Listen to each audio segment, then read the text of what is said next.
We have won some really impressive tactical victories. We have clearly decimated Iran's ballistic missile program. We have clearly done damage to their nuclear program, both during the 12-day war last year and some of the strikes we've taken this year. But we have achieved nothing close to a strategic victory so far, and it's hard to see how we get one.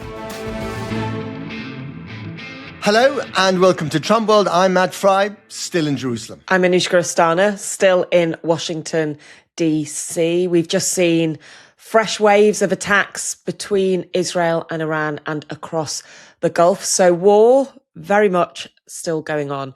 As for peace, well, Donald Trump has apparently tried to get a 15-point peace plan to the Iranians via Pakistan. Matt, what do we know about it? What's in it?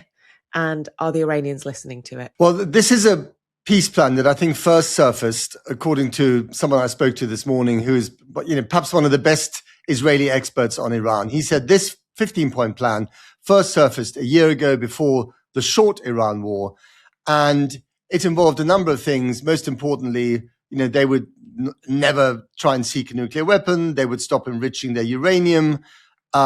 They would severely curtail their missile program. So it would sort of a massive military limitation of their ambitions. But at the same time, there would be some lifting of sanctions.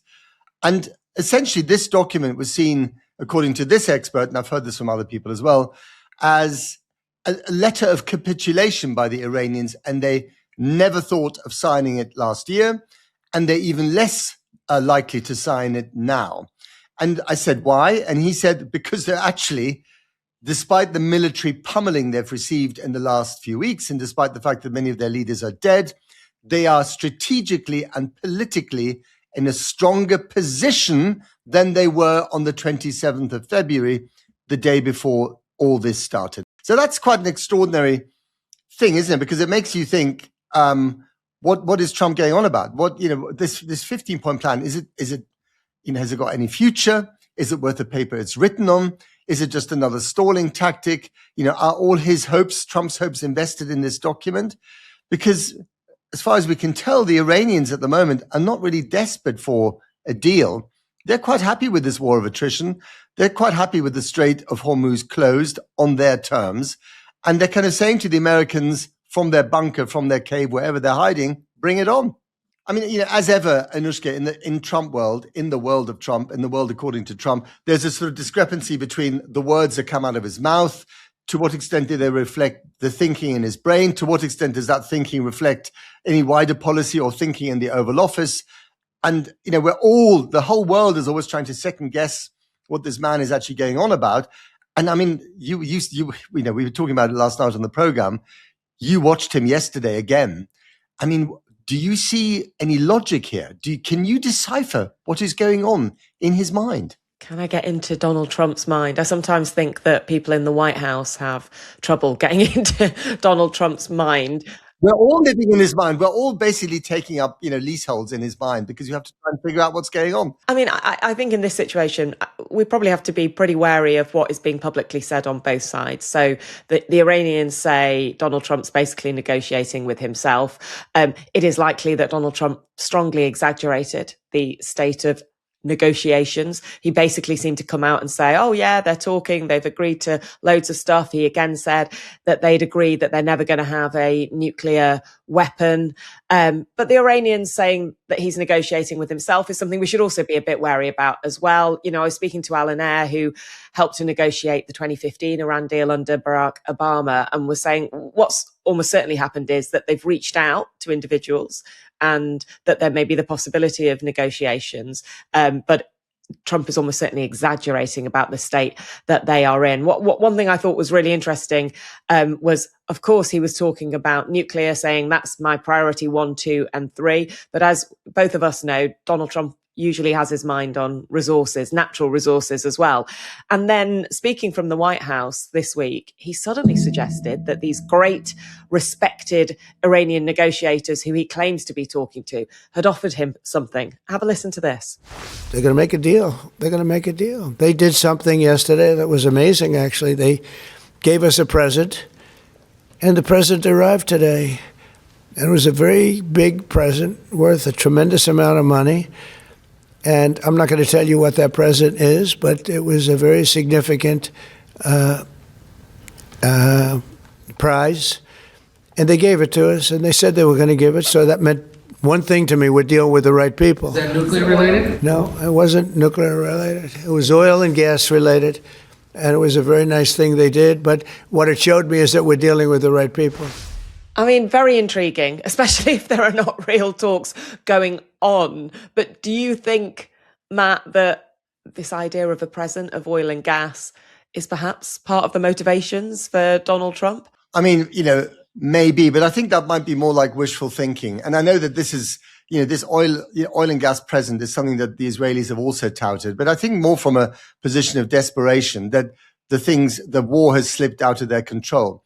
I mean, I think the fundamental point that this guy that I spoke to this morning, who, had served on the Iran desk of Mossad for a long time, had worked with the Israeli government for a long time, is now in the kind of think tank sphere, but he seems to be talking quite a lot of sense, and it's alarming sense, is this, that the Americans have made several mistakes, and the Israelis have made some of them too, and they've gone along with others.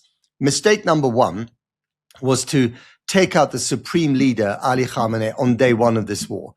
And he said this is perhaps the most important mistake, and it's relevant in the context of these current negotiations. Why?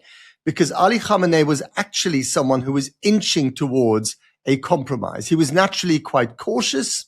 Anyway, so the guy that I spoke to this morning, and by the way, I've just had to prop up the windows with some books because it's that afternoon storm time that we're approaching. What he was saying essentially was that the biggest mistake the Americans made was to get rid of Khamenei on day one of the war. And they did that because Trump thought that by getting rid of the supreme leader, as he did with Maduro in Venezuela, everything else would fall into place. The regime would collapse like a house of cards if you get rid of the queen bee, the guy at the top.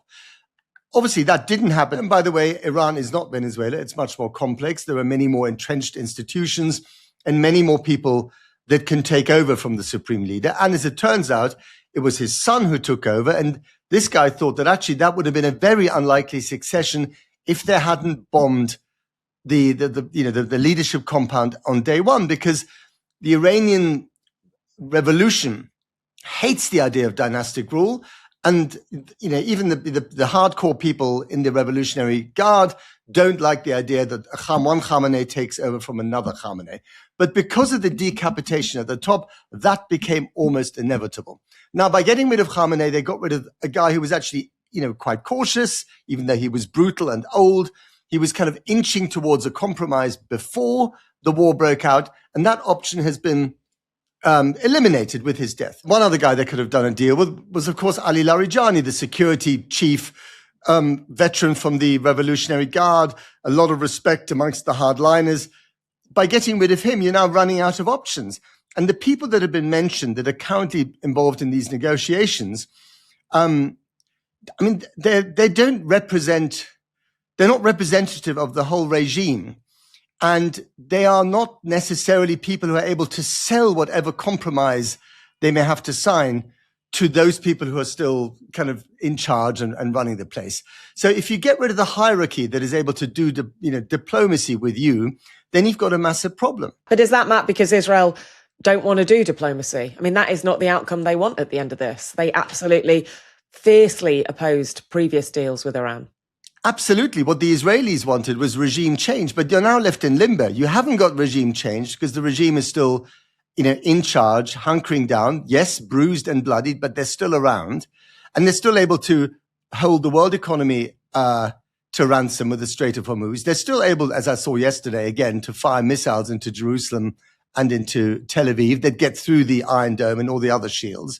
They're still able to intimidate the Gulf states. So you haven't solved that. So you now have an option if you're Trump. You either negotiate, and that is kind of what he's been telling us. You either negotiate with people who feel emboldened and even more resilient than they did before. The price of compromise with that regime has just gone up. They've just demanded more stuff. By the way, you've also lifted oil sanctions against them, which allows them to actually make some money again. And at the same time, the regime is still in place. The Israelis will be very unhappy with that, but they're not entirely certain what to do about it. And the only alternative to this is actually full-scale invasion and regime change with boots on the ground. That is something, and I wonder if you agree or disagree, that I don't think Donald Trump ever wants to do. Oh, he definitely doesn't want to go there with boots on the ground. And I've heard this both from Republicans in Congress, but also from Republican voters. They're sort of okay-ish with things right now, but that is sort of a red line for them. Now, listen, literally as we're recording this, we've actually had a response from Iran with its own proposal, and one which I think does start to show what a lot of people have been talking to us about, that the red lines of the two sides are quite far apart. On the one hand, Iran wants reparations for this war and the damage it has caused. And on the other hand, it wants sovereignty over the Strait of Hormuz. They're all putting out maximalist demands quite early on, both of which are probably impossible for either side to, take hold of. And the thing I find most fascinating from conversations about the Strait of Hormuz is, they've never done it before. They've never tried to hold the world ransom. They've never tried to basically block it before as a, economic prize. And what they're seeing, some people I'm talking to are saying, is the power of being able to block it. They say they're not actually blocking it completely. They're essentially privatizing it, doing deals with China, with India, etc., whilst they do that and seeing the value of it. So I'm not surprised they're asking for it, but also I think it's the Strait of Hormuz and the absolute chaos that it has caused in world markets that has led Trump to suddenly come out and talk about a deal. Some people think, Trump talks about these things almost to make them real. Like if he says it, then it almost forces people into a position. But I do find, the power that they're finding with the Strait of Hormuz fascinating. And one thing that I just kind of find jaw-dropping is that in order to try to increase the supply of oil, not only have they eased sanctions on Russian oil, they've lifted sanctions on Iranian oil. And actually in Congress yesterday, I was speaking to Republican senators saying, are you okay with that? One of them, Tom Tillis, was saying to me, I'm definitely not okay. Not okay with either Iran or Russia profiting from this. Another one, Rick Scott, who was more supportive of Donald Trump, basically said, well, look, I'm okay with it as long as Iran doesn't get the money. And so I made a lot of calls later about, can you stop Iran getting the money? It is true that America can affect Iran's access to, some money, dollars, for example, but the money that's coming in from China and from India can circumvent those systems. But also, just imagine how easy it is for the Iranians to continue their chokehold on the Strait of Hormuz.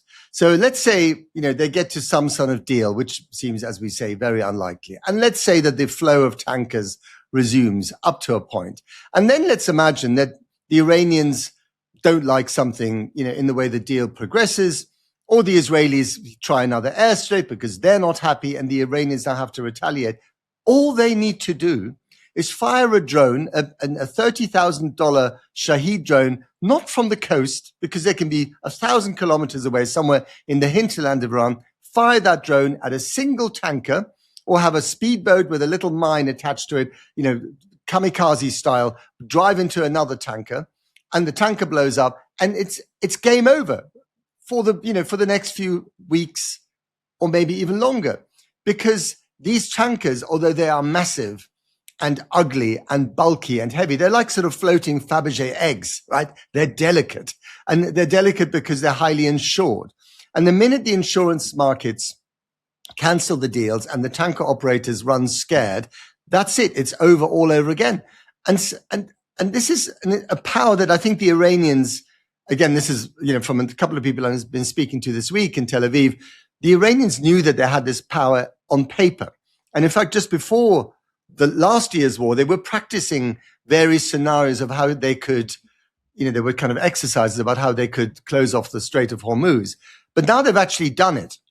And it's worked really well. And this has proven to them the extent of their power in the same degree that it's proven to America, if they believe it, the extent of the limitations of their power.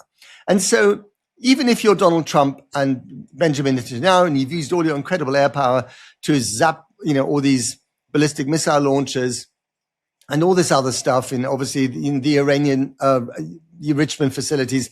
What's really difficult to get, because it's small and it's cheap and it can be hidden, are the very things that are creating so much havoc. These drones, they're like sort of moths. They look like giant metal moths and they sound like a tractor and they're bloody cheap and they're not sophisticated at all. But the only thing that can take them down, ironically, are little Ukrainian-made drones that the Ukrainians use very effectively on the battlefield in their country against the Russian drones, which are based on the Iranian ones. So you're dealing with a very different kind of warfare, cheap for the Iranians, very costly for the Americans. Meanwhile, even though America is energy self-sufficient, the price of oil is set in the global market, rather like the price of gas, and that goes up exponentially. And I just wonder whether you think, Anushka, that they've clocked this, they've understood this, and are the Republicans that you speak to on the Hill, are they panicking, as they should be? I mean, I think they are definitely very worried about many aspects of it. And even though there has been sort of solid support among Republican voters, the big problem they've had is that independents have really swung against them, and they all are thinking about the midterms and they're worried. And the other thing that I think has become a huge issue is cost. The Pentagon has gone to Congress asking for another $200 billion. And that is a very hard argument for Republicans to make. And Democrats know about it. You know, yesterday I was talking to Johnny Olszewski, who is a Democratic congressman who's on the Foreign Affairs Committee, which is for the House, which is the committee that is supposed to be told about what's happening when it comes to war. They are very frustrated. There hasn't been a single public hearing since this war began. They have had some, closed door briefings that are meant to be top secret, but he said that those have left them massively wanting. A couple of points in particular, the people who have been privy to those briefings say there is no suggestion that there was an imminent threat, only that there was a general threat, not something that explained the timing of it. They certainly don't understand the decisions around, lifting sanctions on oil, although they understand that they then had to deal with the market situation.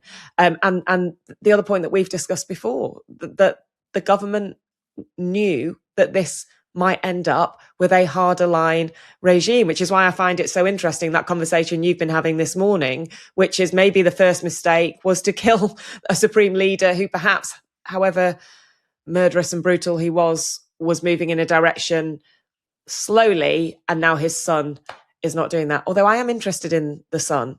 Do we know what condition he's in? We'd love to meet the guy. I mean, he really has been in a witness protection program, a proper one, not like Marco Rubio's or JD Vance's. I mean, the guy's been hidden away, I guess, because he would be a target if he reared his head. The Israelis have said as much already.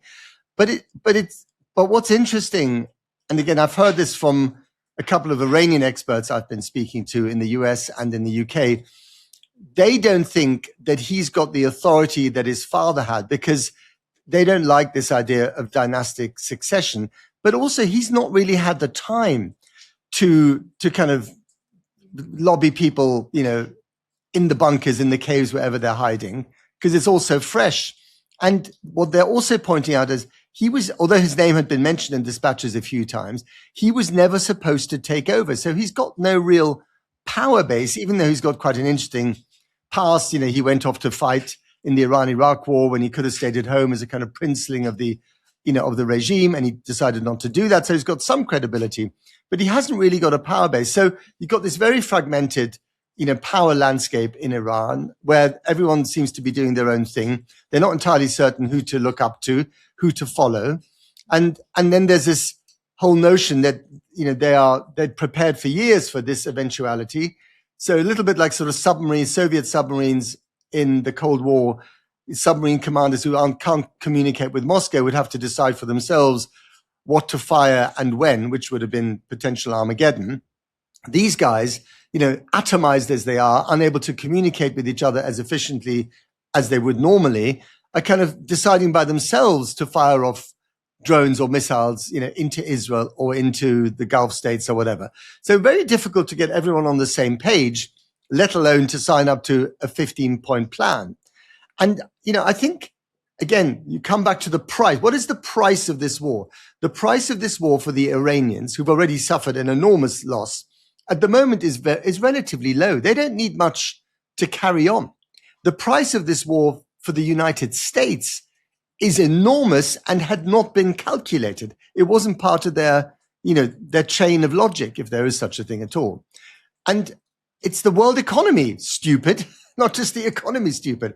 And I think ultimately, this is why the oil markets are on the edge of a nervous breakdown. Governments from Thailand to Vietnam to China less so because they've got massive oil reserves. Certainly the UK. I mean, this has become everyone's war of necessity, and yet people are not prepared to pile in and help the Americans, especially not the allies and friends, because he spent a whole year slagging them off and humiliating them. He didn't consult them beforehand. And of course, they have no appetite to send their ships and their men and their women into battle with a guy who can change his mind tomorrow and has no strategic plan.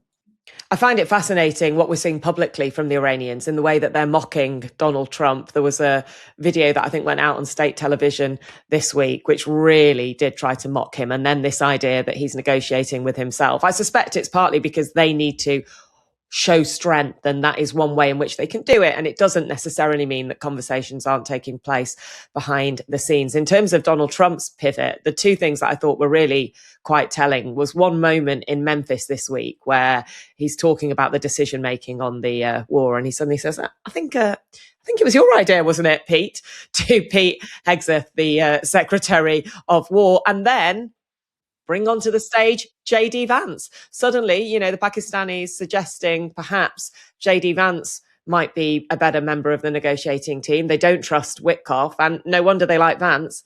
He's basically anti-war and being very careful with what he says. Lots to discuss this week with our guest, Matthew Miller, partner at VN OVO and former spokesperson for the State Department under Joe Biden. So, Matt, for a long time, your job was to explain to the world what America was doing and why. Obviously, a spokesperson for the State Department, different president, very different time.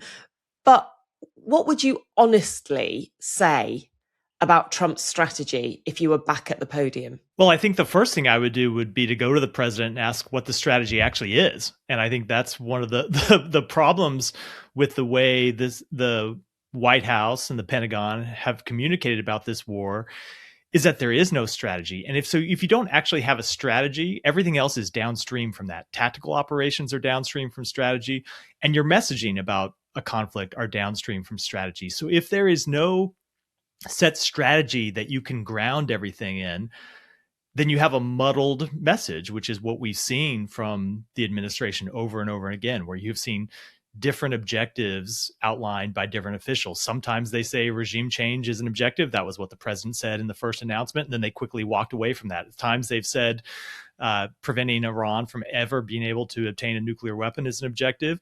And then you saw the Secretary of State, Marco Rubio, walk away from that at some point and say it's just about the ballistic missile program and about destroying Iran's navy. So I think it's very hard to know how you would actually hold a press briefing and talk about the strategy when it's unclear that there actually is one. And maybe that's why they aren't holding press briefings. I mean, it's a major change from previous wars. The Pentagon doesn't hold a daily press briefing. The State Department doesn't hold a press briefing. All we see are the president talking from time to time. And then, of course, the Secretary of Defense coming out every 4 or 5 days to yell at the media and talk about tactical objectives. But we haven't seen Marco Rubio, have we? I mean, he's disappeared. Is that because they don't think there's much room for diplomacy right now? Is it because he fundamentally disagrees with this war and wants to keep his mouth shut? I mean, it'd be weird as someone who worked in the State Department for as long as you did. It'd be kind of strange not to have your country's senior diplomat not appear in a war like this. It is a great question. It's very odd. He was out in the first few days after the war was launched, talking about what the objectives were. And since then, he's kind of gone missing. And I have to say, I'm not clear what Rubio is actually doing right now. He holds two of the most important jobs in the national security establishment, the National Security Advisor and the Secretary of State. And I know what he's doing as it relates to Venezuela. I know what he's doing as it relates to Cuba. But when it comes to the job of the National Security Advisor, one of the positions he holds, what you would expect to have done in this conflict would be to coordinate all of the moving pieces of the government. So before a war is launched, we would have coordinated with our allies. We would have gotten our people in the region out of harm's way. We would have sent warnings to American citizens. He did none of that. And when it comes to the job of Secretary of State, you would be at the forefront of conducting the diplomacy to bring the conflict eventually to the end. And of course, we don't see him doing that either. To the extent any diplomacy is happening at all, it appears to be happening by Steve Witkoff and Jared Kushner. Do you think when he came out the first couple of times, he basically said the truth out loud, right? Which was that the decision making was an imminent threat that would only happen after a strike that Israel said they were going to do either way. He then tried to backtrack from that, saying, basically, I didn't say what you literally saw me say yesterday. Do you think he's either had his knuckles wrapped or he's thought to himself, look, I want to be a president one day. JD Vance has been quite careful. He's, holding back in what he's saying here. Maybe I need to, take a step back as well. I think the reason he made those initial statements where he really did tie himself up kind of in a pretzel is because he knows Rubio's very smart, probably the smartest person and most capable person inside the Trump national security establishment. I think he was sensitive to the criticism that the United States had no legal justification for launching this war. And so he was trying to reverse engineer a legal justification. And the only legal justification is that we were going to be attacked imminently. And so we took preemptive action. And so he came up with this kind of pretzel logic that, well, the Israelis were going to attack. And so then there would be an imminent threat. And because of that, we had to avoid it. I don't know why he's not been out subsequently. The only guess I have is that he's looking at how this is going and deciding, I'm going to stick with the Western Hemisphere where I can have a series of successes and I have hopefully a long political career ahead of me. I'd like to run for president one day.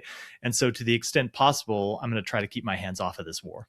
Well, yeah, maybe he's just trying to distance himself from the mess that's been created. The one thing maybe you can help me with is I find really puzzling, which is that, in the American security apparatus, whether it's the State Department or the Pentagon, all, the various think tanks that kind of cluster around them like barnacles, there are umpteen plans about exactly the kind of thing that we've seen unfold. The Strait of Hormuz getting closed is one of the, it's the mother of all nightmare scenarios. It's been out there for decades. People have been talking about it forever. What could happen, in the Gulf states? Could they be attacked? Again, it's theoretically on paper, it's one of those scenarios. And I cannot imagine that in the Pentagon, maybe not Hegseth himself, but one of the top brass haven't come, to the boss with a fold and said, this is what is going to unfold if we go ahead and do this. Now, did they not come up to the White House or Hegseth with that folder? Has the folder gone missing? Did they do that? But Hegseth and Trump just weren't interested because they were so confident that if they got rid of Khamenei, the whole house of cards would collapse. I just don't understand how America, with all the intelligence and analysis that's out there, kind of not seen this coming when kind of everyone else is saying, well, we sort of told you so.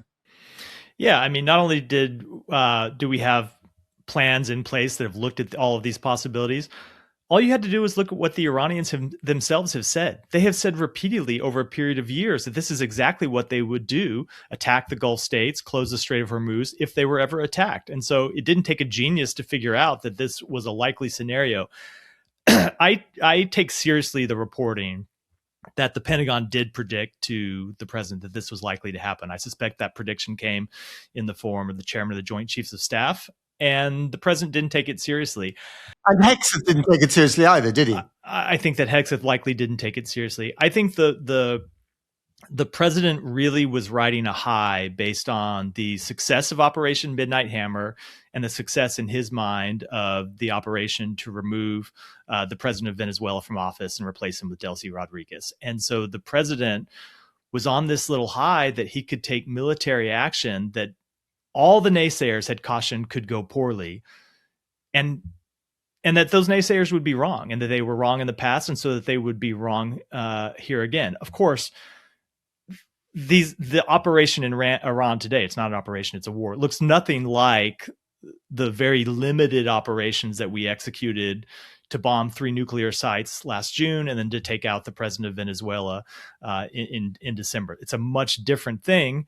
And the thing about Donald Trump, it's true in how he's overseen this war, but it's really true in how he runs everything. He's not a strategic thinker. He lives by media cycles. He did this in both of his campaigns, or all 3 of his campaigns for office. He did this in his first term. It's how he governs on domestic policy and international relations. He does something, he watches TV, he sees how it's playing, and then he calibrates his next step. He's not a president that sits down and plans for months or years in the future and then has a disciplined tactical and strategic plan to execute against agreed upon objectives. That's just not how he operates. And we're seeing, of course, the drastic consequences as it plays out in this war. And given that, how do we interpret what we're seeing at the moment? Whiplash statements from him. On the one hand, sending in more troops. On the other hand, a 15-point peace plan. And now Iran responding with their own proposals, which obviously set out their own red lines.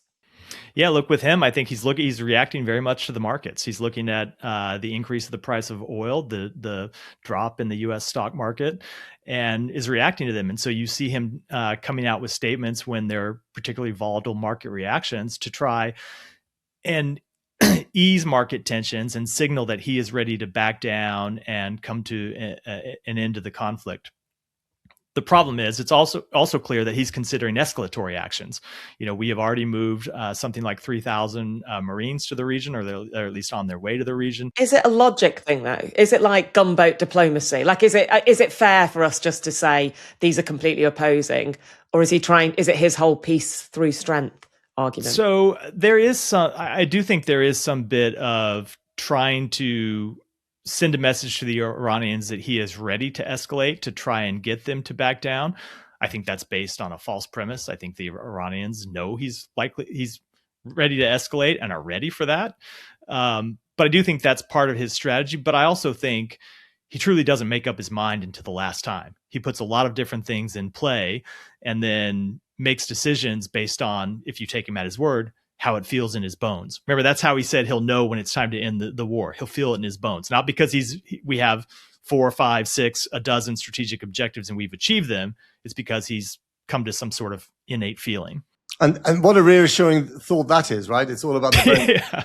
I just wonder, Matt, whether there's a sort of fundamental point here about Donald Trump, and it's the way that he governs at home and he tries to govern abroad.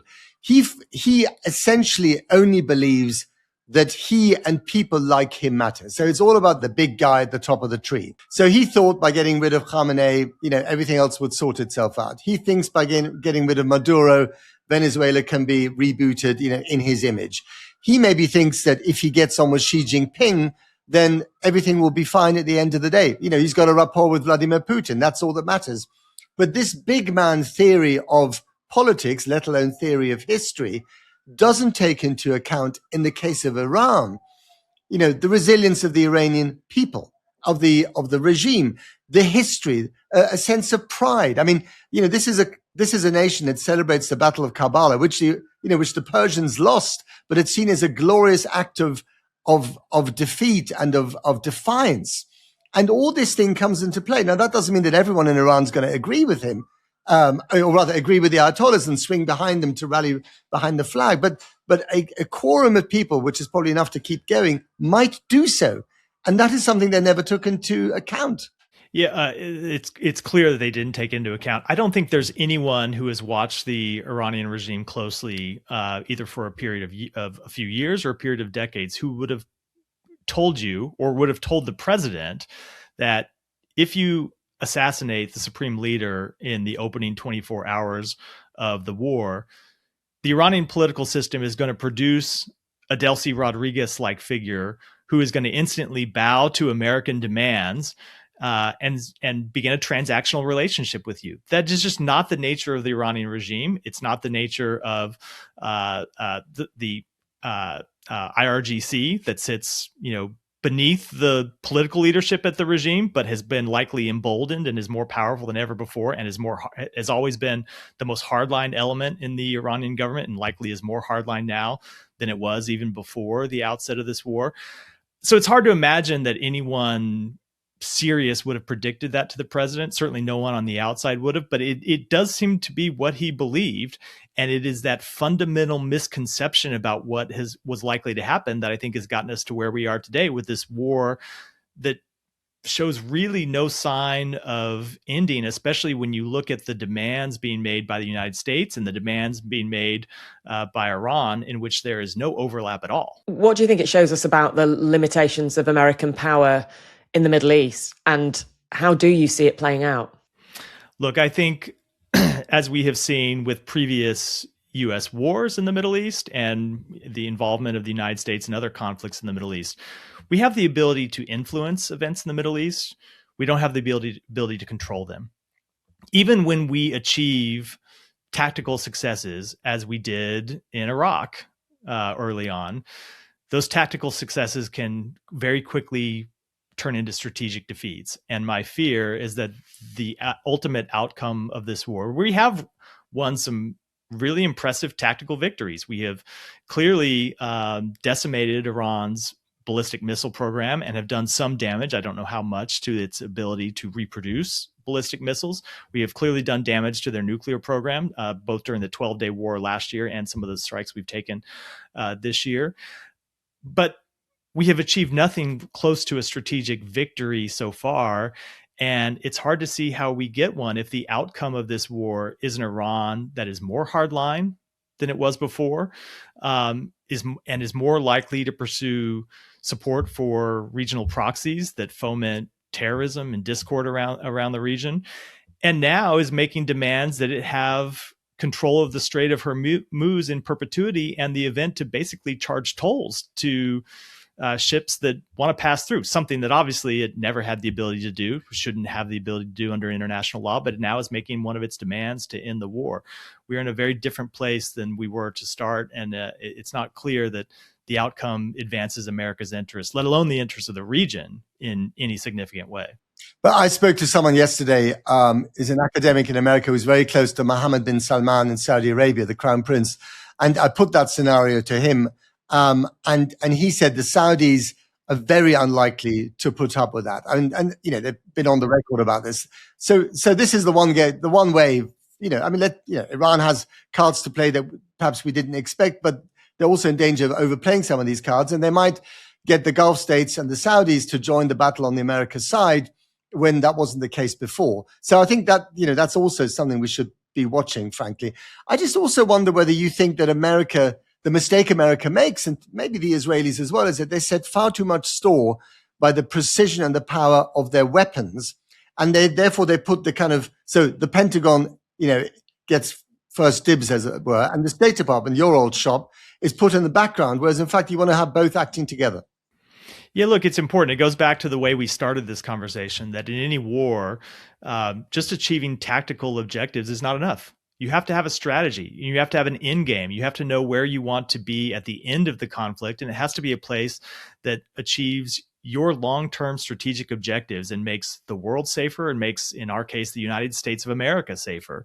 And it's not clear at all that we have done that here. In fact, I think it's quite clear we haven't. And if you look at the history of Israeli military operations over the past several years, I think one thing that's clear about Prime Minister Netanyahu is that for all the tactical objectives he has achieved and the tactical victories he has achieved over Hamas, over Hezbollah, now over Iran, the place where his planning has always failed is trying to advance the long-term security interests of Israel, to get reconciliation with its neighbors, not just to continually inflame the situation and make matters worse. And now the United States is, I think, falling into the same trap. Can I ask you about one thing I was talking to senators on the Hill about yesterday, which is the decision to lift sanctions on Iranian oil? I mean, both from the point of view of the decision being made and them trying to argue. I mean, Scott Bessent tried to argue that they're using it against the Iranians because it will bring down world oil prices, which was quite something, but which I find it. But also, you know, you're a skilled communicator. Like, how do you sell that message to the American people? I thought the Republicans on the Hill couldn't stomach it, to be honest. You can't sell it because it's indefensible. And Secretary Bessent's logic here that somehow putting $14 billion into the regime's pockets would work against the regime is just completely illogical. It's absurd. I think we have to remember why these sanctions on Iranian oil exist in the first place. And these are sanctions that were imposed not just by the United States. We have our own sanctions on Iran's oil, but by the United Nations Security Council. And they exist because Iran has pursued nuclear enrichment. They exist because Iran has pursued ballistic missile programs. And so as long as Iran has continued to pursue those objectives, it doesn't make any sense to lift those sanctions.